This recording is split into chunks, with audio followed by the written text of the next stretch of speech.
So it leads us to this.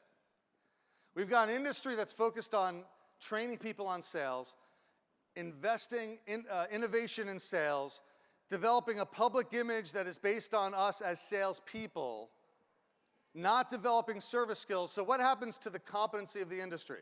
Let me ask you this question. Now I'm going to ask for a show of hands, so I'm going to need you to raise your hand if you have a positive answer to this. How many of you, if you were knowing everything you know now, but you were no longer in the industry, and you had to list your home with someone in the industry, how many of you would be willing to list your home with more than 50% of the agents in your market? Hello? Anybody? Is this working? Is this on? I got one guy. I got one really, he loves the industry. Look at that guy. God bless you, sir. There's a man who believes. The rest of you wouldn't list with half the, oh, I got one other person. You were sort of tentative about it. You were kind of thinking about it.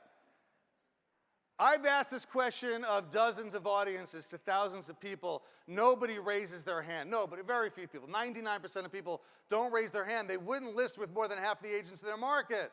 That's not good.